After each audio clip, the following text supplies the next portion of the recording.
चले कहानी, चले कहानी। रेडियो सिटी पर आप सुन रहे हैं चली कहानी। आज की कहानी लाया हूं मैं रविंद्रनाथ टैगोर की लिखी हुई पोस्टमास्टर। मैं हूं कहानी वाला रजत। आइए कहानी शुरू करते हैं। काम शुरू करते ही पहले पोस्टमास्टर को ऊलापुर गांव आना पड़ा। गांव बहुत साधारण था। गांव के पास ही एक नील कोठी थी, इसलिए कोठी के स्वामी ने बहुत कोशिश करके ये नया पोस्ट ऑफिस खुलवाया था। हमारे पोस्टमास्टर कलकत्ता के थे। पानी से निकलकर सूखे में डाल देने से मछली की जो दशा होती है, वही दशा इस बड़े गांव में आकर इन पोस्टमास्टर साहब की हुई थी। एक अंधेरी 8 चाला यानी घास फूस से बनी बड़ी झोपड़ी, एक छोटा भवन मान लीजिए, उसी में उनका ऑफिस था। पास ही काई से घिरा एक तालाब था जिसके चारों तरफ जंगल था। कोठी में गुमाश्ते वगैरह जितने भी कर्मचारी थे, उन्हें अक्सर फुर्सत नहीं रहती थी, ना ही वो शिष्ट जनों से मिलने जुलने के लायक भी थे। खासतौर से कलकत्ता के बाबू ठीक तरह से मिलने जुलना जानते भी नहीं थे। कई जगह में पहुंचकर वो या तो उद्धृत हो जाते या फिर लोगों से मनमुटाव हो जाता, इसलिए स्थानीय लोगों से उनका मेलजोल नहीं हो पाता। इधर काम भी ज्यादा नहीं था। कभी कभी एक आध कविता लिखने की कोशिश करते थे।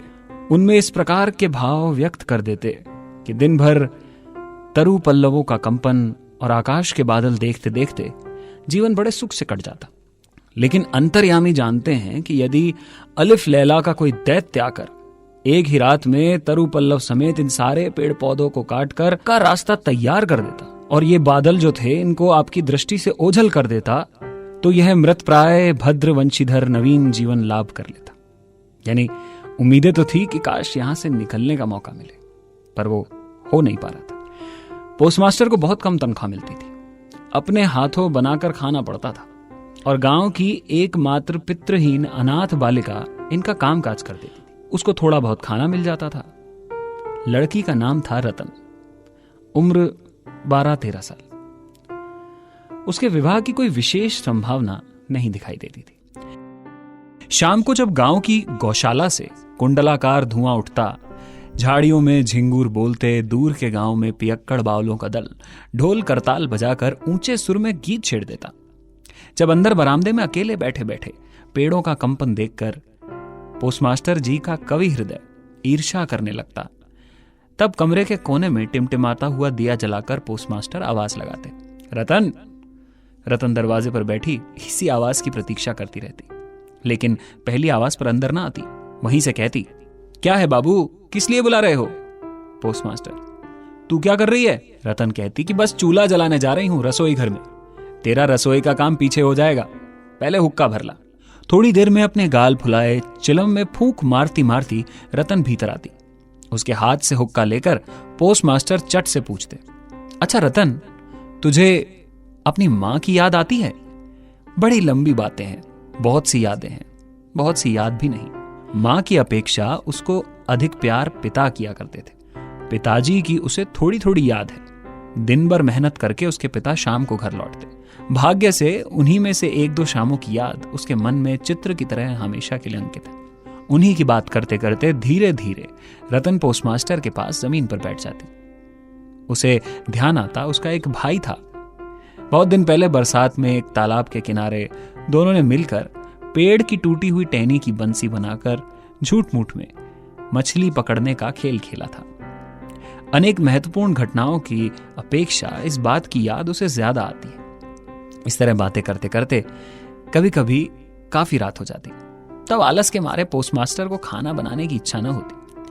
सवेरे की बासी तरकारी रहती और रतन झटपट चूल्हा जलाकर कुछ रोटियां सेक लेती। उन्हीं से दोनों की रात के भोजन का काम चलता था। कभी कभी शाम को उस बड़ी सी 8 चाला के कोने में ऑफिस की काठ की कुर्सी पर बैठे बैठे पोस्टमास्टर भी अपने घर की बातें चलाते।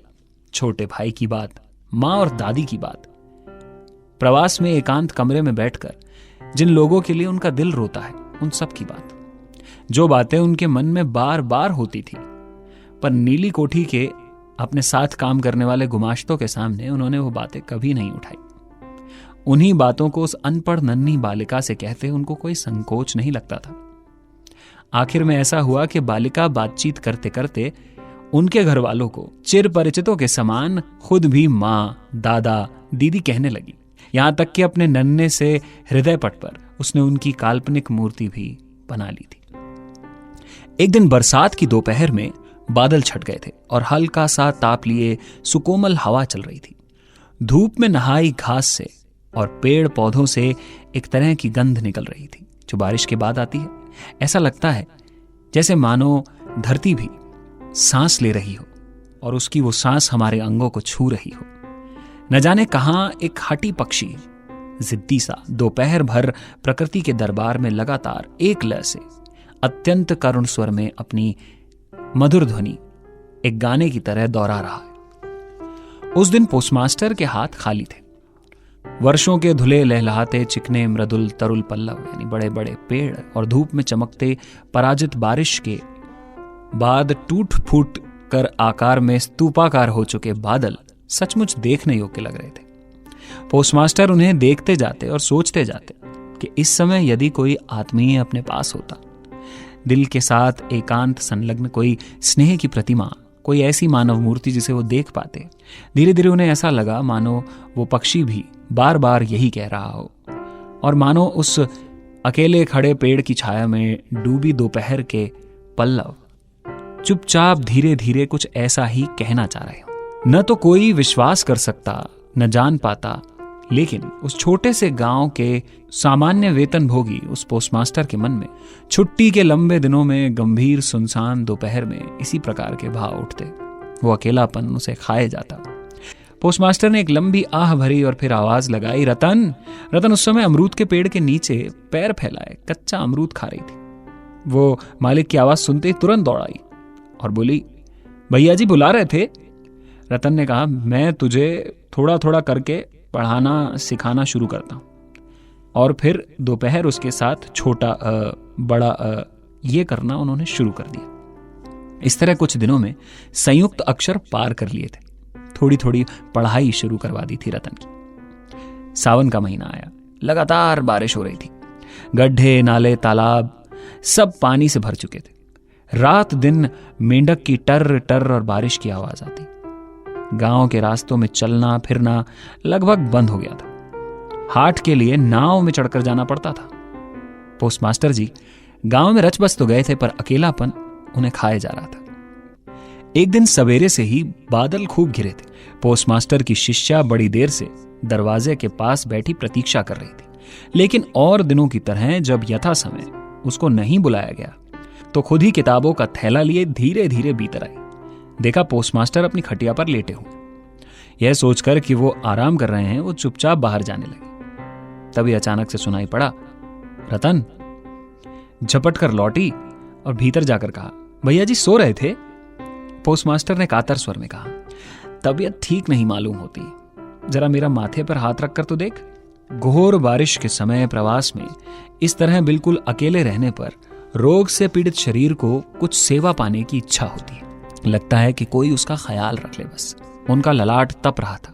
उस पर शंख की चूड़ियां पहने कोमल हाथ याद आने लगे थे। ऐसे कठिन प्रवास में रोग की पीड़ा में ये सोचने की इच्छा होती है कि पास ही कोई स्नेहमयी नारी के रूप में माता या दीदी को ले आए।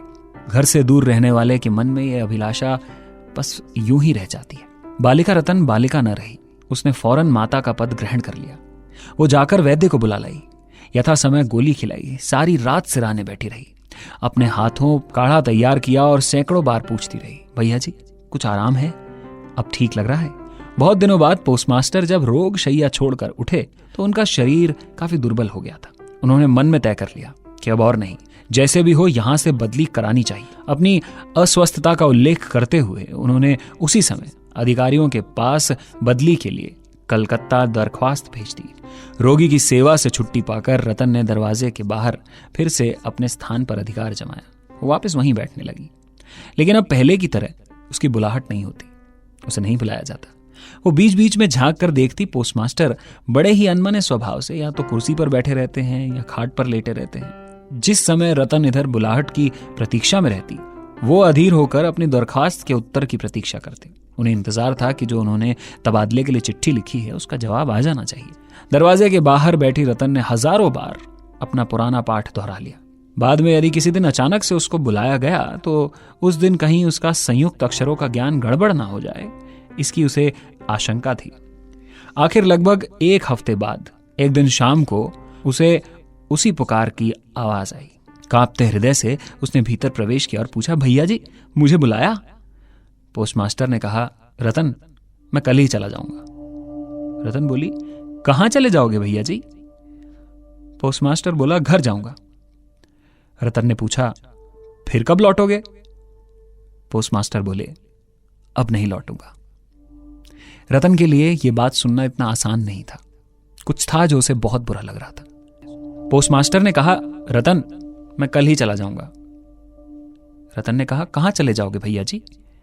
पोस्टमास्टर बोले, घर चला जाऊंगा। तो फिर कब लौटोगे? पोस्टमास्टर ने कहा, अब नहीं लौटूंगा। रतन ने और कोई बात नहीं पूछी। पोस्टमास्टर ने खुद ही उसे बताया कि उन्होंने बदली के लिए एक दरख्वास्त दी थी, पर दरख्वास्त नामंजूर हो गई, इसलिए वो इस्तीफा देकर घर जा रहे हैं। बहुत देर तक दोनों में किसी तरह की कोई बात नहीं हुई। दिया टिमटिमाता रहा और घर के पुराने हो चुके छप्पर को भेद कर बारिश का पानी मिट्टी के सकोरे में टप टप टपकता रहा। बड़ी देर के बाद इतने धीरे उठकर रसोई में रोटियां बनाने के लिए चली गई रतन। पर आज और दिनों की तरह उसके हाथ जल्दी जल्दी नहीं चल रहे थे। शायद उसके मन में रह रहकर तरह तरह की आशंकाएं उठ रही थी। जब पोस्टमास्टर भोजन कर चुके थे तब उसने पूछा, भैया जी मुझे अपने घर ले चलोगे? पोस्टमास्टर ने हंसकर कहा, वाह ये कैसे हो सकता है? किन कारणों से यह बात संभव नहीं थी, बालिका को यह समझाना उन्होंने आवश्यक नहीं समझा। रात भर जागते और सपने देखते हुए उस बालिका के कानों में पोस्टमास्टर की हंसी और यह सुर गूंज रहा था, वाह ये कैसे हो सकता है? सवेरे उठकर पोस्टमास्टर ने देखा कि उनके नहाने के लिए पानी पहले से ही रख दिया गया है। कलकत्ता की अपनी आदत के अनुसार वे ताजे पानी से ही स्नान करते थे। न जाने क्यों बालिका ये नहीं पूछ सकी थी कि वो सवेरे किस समय यात्रा करने वाले हैं, आखिर कब जाएंगे। बाद में कहीं तड़के ही जरूरत ना पड़ जाए, यह सोचकर रतन उतनी रात में ही नदी से उनके नहाने के लिए पानी भरकर ले आई थी। स्नान समाप्त होते ही रतन की पुकार हुई। रतन ने चुपचाप घर के भीतर प्रवेश किया और आदेश की प्रतीक्षा में मौन भाव से एक बार अपने मालिक की ओर देखा। मालिक ने कहा, रतन मेरी जगह जो सज्जन आएंगे मैं उन्हें कह दूंगा, वो मेरी ही तरह तेरी देखभाल करेंगे।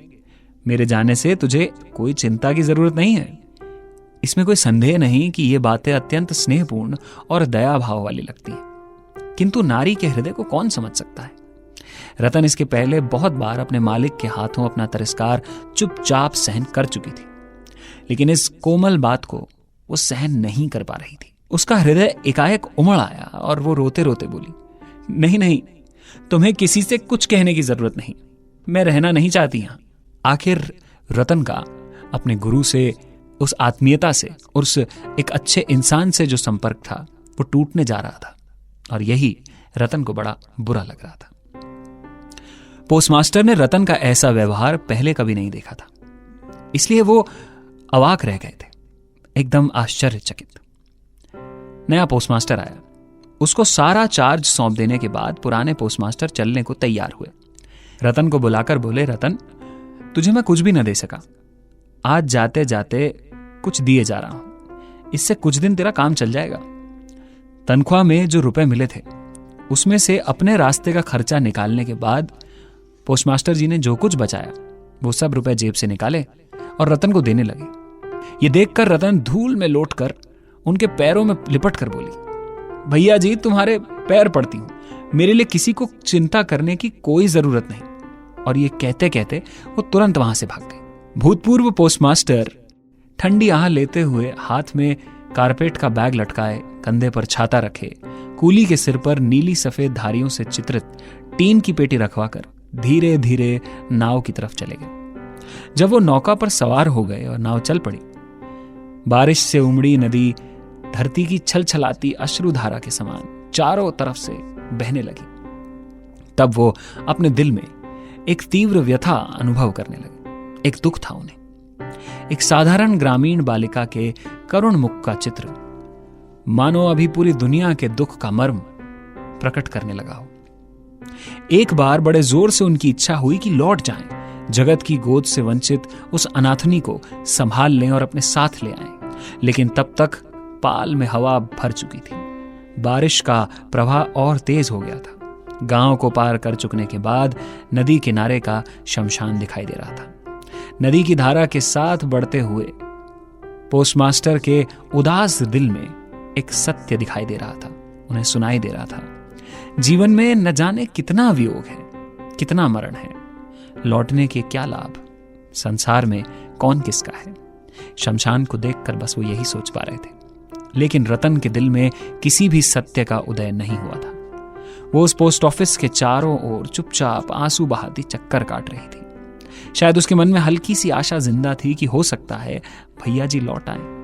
आशा के इसी बंधन से बंधी वो किसी भी तरह दूर नहीं जा पा रही थी उस पोस्ट ऑफिस से। ये आशा ही है जो हमें एक दूसरे से जोड़े रखती है, ये आत्मीयता, एक दूसरे का ख्याल रखने की आदतें, और ये तब ज्यादा प्रबल और ज्यादा प्रमुख हो जाती हैं हमारे जीवन में जब हम अकेले हों। जैसे एक तरफ वो रतन अकेली थी जो अनाथ थी, उसे संभालने वाला कोई नहीं था। एक तरफ अकेले थे पोस्टमास्टर, जिनके जीवन में उस वक्त वहां कोई मौजूद नहीं था। पोस्टमास्टर के पास तो परिवार था जिसके पास वो लौट गए, लेकिन रतन के पास वो आत्मीयता, वो अपनापन, वो व्यवहार, वो ध्यान रखने वाला दिल, वो सब कुछ सिर्फ पोस्टमास्टर के लिए था। और वो पोस्टमास्टर चले गए। वो छोटी सी नन्ही सी बालिका इसी उम्मीद में रह गई कि शायद एक दिन भैया जी लौट आए, शायद वो उनके साथ उनके घर जाकर रह सके। ये थी आज की कहानी, रविंद्रनाथ टैगोर की लिखी हुई पोस्टमास्टर। फिर लौटूंगा चली कहानी में एक और कहानी लेकर। मैं हूं कहानी वाला रजत। चले चले चले चले चले चले चले कहानी, चले कहानी, चले कहानी।